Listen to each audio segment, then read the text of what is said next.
जय हिंद दोस्तों। हमारे साथ हैं जावेद अली राहत जी, जो कि सीनियर मोस्ट एडवोकेट भी हैं, और साथ के साथ कांग्रेस के जी कांग्रेस के विधि प्रकोष्ठ के जिला अध्यक्ष जी जावेद राहत जी। क्या कहना चाहते हैं आप? बहुत आज तो बस बल्ले बल्ले हो गई। जी। आज से 1 वर्ष पहले राहुल जी जो है उन्होंने अध्यक्ष पद संभाला था और उन्होंने वादा किया था देश के साथ कि हम किसानों की, मजदूरों की, अक़लियतों की, सबकी समस्या को उठाकर उनको इंसाफ दिलाने के लिए मेहनत करेंगे। तो आज पहली अचीवमेंट हम लोगों को मिल गया। हमने 3 स्टेट्स हम लोग जीत चुके हैं, बाकी 19 हमारे लिए तैयार है। सेमीफाइनल हमने जीत लिया।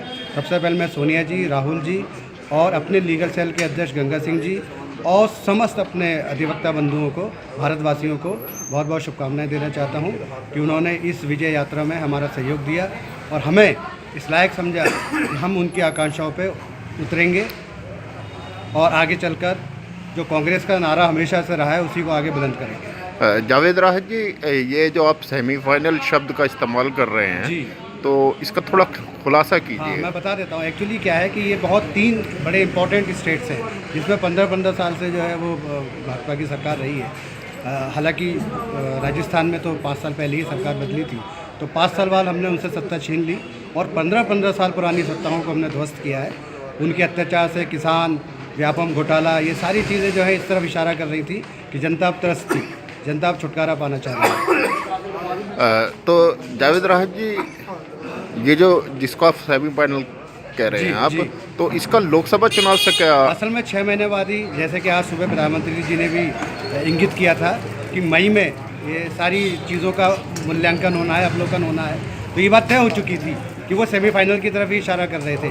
आज उन्होंने किसी भी पत्रकार का जवाब नहीं दिया क्योंकि आज उनकी हैसियत नहीं थी और किसी पत्रकार का जवाब दे पाते। तो कुल मिला के उनका जो इशारा था वो मई की तरफ था। मई में इलेक्शन होंगे, ये बात उन्होंने घोषणा कर दी आज। तो हम भी इसके लिए तैयार हैं। तो ये सेमीफाइनल था जो हमने जीता। कैराना से हमारी यात्रा शुरू हुई थी और आगे 19 में हमारी यात्रा समाप्त होगी। नहीं, विधानसभा से लोकसभा के चुनाव से क्या सीधा संपर्क? विधानसभा भी 3 ऐसे राज्य हैं जो कि आप समझ लीजिए आबादी के हिसाब से बहुत बड़े राज्य हैं और हिंदी बहुल क्षेत्र हैं। इन बातों से आप अंदाज़ा लगाइए कि वो कितने बड़े इंपॉर्टेंट हैं स्टेट्स हैं, इसलिए हम सेमीफाइनल कह रहे हैं।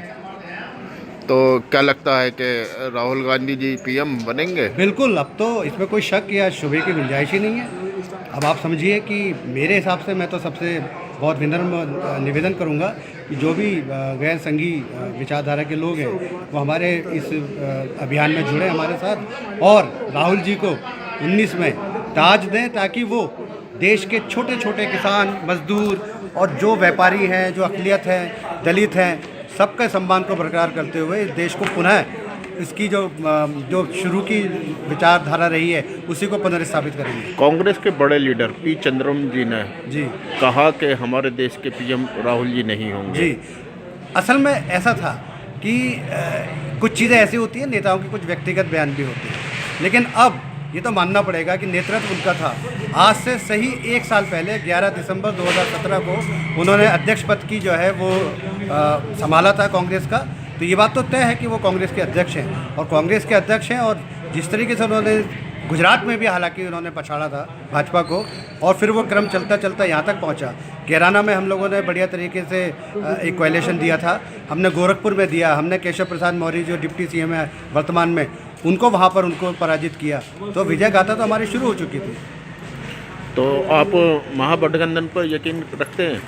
देखिए, अब उनको सोचना है, उनको विघटन वाली तत्वों से या संघी विचारधारा से जुड़ना है या वो जुड़ना चाहते हैं देश को जोड़ने वाले विचारधारा से। तो आपको क्या लगता है कि लोकसभा चुनाव में 2019 में आप कितनी सीट लेकर के आ पाएंगे? देखिए, फुल मेजोरिटी से आएंगे, हमारा कोएलिशन जीतेगा। हम कोएलिशन पे यकीन करते हैं, हम कभी कोएलिशन से अलग नहीं हो रहे। हालांकि जिस तरह का रिजल्ट आया उसमें हम खुद भी सरकार बनाने की स्थिति में हैं, लेकिन फिर भी हम अपनी विचारधारा को अपने साथ लेके चलेंगे और हमारी समान विचारधारा के दल अगर हमारे साथ मिलके इलेक्शन लड़ना चाहेंगे तो उनका पूरी तरह से स्वागत है। हमारा अभी भी राजस्थान में रालोद से गठबंधन है। जावेद राहत जी, आप बहुत अच्छी अपनी सोच जाहिर कर रहे हैं, लेकिन क्या आपको नहीं लगता कि आपके पास बूथ के कार्यकर्ता भी नहीं हैं? नहीं, हम उस दिशा में बिल्कुल उसको रिव्यू करेंगे, उसको दोबारा सारी बातों को रिव्यू करके। हालांकि अभी तक हमने इस बात का अंदाज़ा हमें हो चुका है कि कार्यकर्ताओं में जो थोड़ा सा उत्साह की कमी थी, इस इलेक्शन के बाद उनमें और तेज़ी आएगी और वो दुगने उत्साह से बूथ लेवल पर भी इस चीज़ को आगे बढ़ाएंगे। भारतीय जनता पार्टी बूथ कार्यकर्ता को सम्मानित करती है जी, कांग्रेस ऐसा क्यों नहीं करती? नहीं, कांग्रेस बहुत सम्मानित करती है। अब सवाल ये है कि हमारी तो एक बहुत विशाल सागर है, सागर में थोड़ा सारी नदियाँ मिलती हैं, कहीं ना कहीं कुछ ना कुछ थोड़ी थोड़ी गुंजाइश रह जाती है। लेकिन जो हमारे युवा अध्यक्ष हैं, उनकी विचारधारा यही है कि वो युवाओं को और अपने जो पुराने हमारे कार्यकर्ता हैं, उनको सबको, दोनों को समन्वय में बिठाकर और उनको आगे बढ़ाने का उनका काम चल रहा है।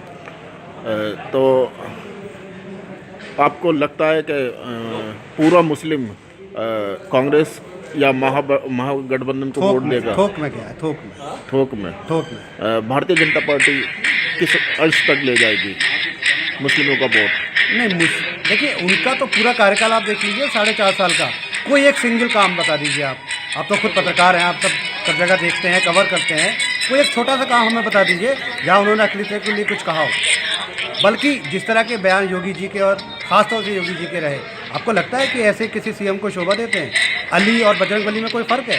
कांग्रेस की विचारधारा है, सब एक है, लेकिन योगी जी की विचारधारा है कि सब अलग है।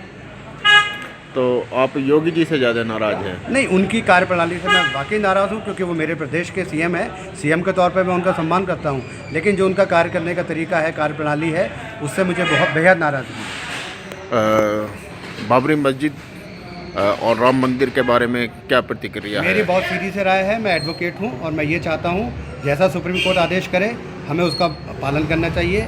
और भारत की 99 क्या 100% जो मुस्लिम पॉपुलेशन है, उनका भी यही कहना है। और हमारे जो अच्छे सब मतलब जिसको हम कह सकते हैं सॉफ्ट हिंदू, हमारे जितने भाई हैं, उन सब की भी यही राय है कि rule of the law, constitution is supreme. जो डिसीजन होगा वो हमें सर माथे पर होगा। हमारा हिंदुस्तान कुछ थम सा गया है। थम नहीं था, पहले आपने नोटबंदी करी, फिर जीएसटी करी, आगे आज के वक्त में किसी रोज़गार की कोई बात नहीं की जाती, किसानों की समस्या नहीं सुनी जाती, तो हिंदुस्तान तो थमेगा ही। लेकिन अब आप ध्यान रखिएगा, आज के बाद हिंदुस्तान जागेगा और वो पलट देगा इस सत्ता को। जावेद राहत जी, क्या आपको नहीं लगता कि हिंदुस्तान जो नोटबंदी हुई वो आगे आने वाले समय में आपको हिंदुस्तान के लिए फ़ायदेमंद? बिल्कुल नहीं हुई। देखिए, पटेल साहब ने क्यों रिज़ाइन करा? उन पर एक दबाव बनाया जा रहा था अतिरिक्त कि आप जो है हमारे हिसाब से अपने इस संस्था को चलाएं। तो हालांकि वो थोड़ी सी देर करी, अगर वो इलेक्शन से पहले इस काम को करते वो, लेकिन सुनिश्चित तरीके से उन्होंने बाद में उनको मना लिया गया होगा कि आपको आज कल जो है रिज़ाइन किया है। लेकिन जब गवर्नर नाराज़ है, आप अंदाज़ा लगाइए कि अर्थव्यवस्था कहाँ पर है।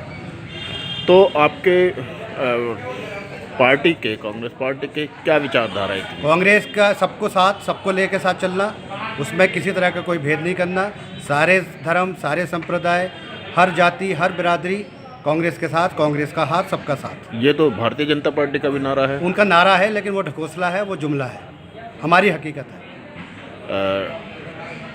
आखिर ऐसी क्या वजह थी कि जब से देश आज़ाद हुआ कांग्रेस थी, फिर अटल जी आए, अब मोदी जी आए, तो अगर कांग्रेस पार्टी इतनी ही अच्छी थी तो भारतीय जनता पार्टी देखिए, ऐसा है कि चेंज तो होता है। आप किसी भी संस्था में ले लीजिए, अपने परिवार में ले लीजिए, चेंजेस सब जगह आते हैं।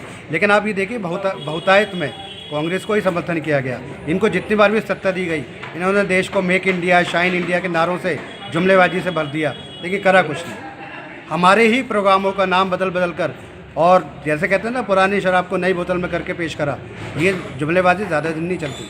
मैं तो आज भी कहता हूँ, अगर मोदी जी 15 लाख रुपए दे हर खातेदार को, वो सबको रोज़गार दे, तो शायद उनके लिए कुछ चांस बन सकता है। लेकिन वो वक्त उन्होंने खो दिया, और ये 3 स्टेट्स की जनता ने आईना दिखा दिया है। तो आप समाज के लिए क्या कहना चाहेंगे? समाज के लिए मैं कहना चाहूँगा, कांग्रेस विचारधारा से जुड़िए। मैं अपने अधिवक्ता बंधुओं से निवेदन करूँगा, जो हमारे साथ जुड़ना चाहते हैं, मैं बाहैसियत जिला चेयरमैन, जिला अध्यक्ष, legal cell Congress party Ghaziabad, मैं सबको आमंत्रित करता हूँ, हमारी विचारधारा से जुड़िए और इस संदेश को समाज तक पहुँचाइए कि समाज जुड़कर ही तरक्की करता है। टूट कर कभी नहीं कर सकता। हमारे साथ हैं जावेद राहत जी, जो कि गाज़ियाबाद विधि प्रकोष्ठ कांग्रेस के जिला अध्यक्ष हैं। अगर हमारा चैनल पसंद आए तो लाइक कीजिए, सब्सक्राइब कीजिए। जय हिंद, जय भारत। जय हिंद, जय भारत, जय कांग्रेस, जय राहुल।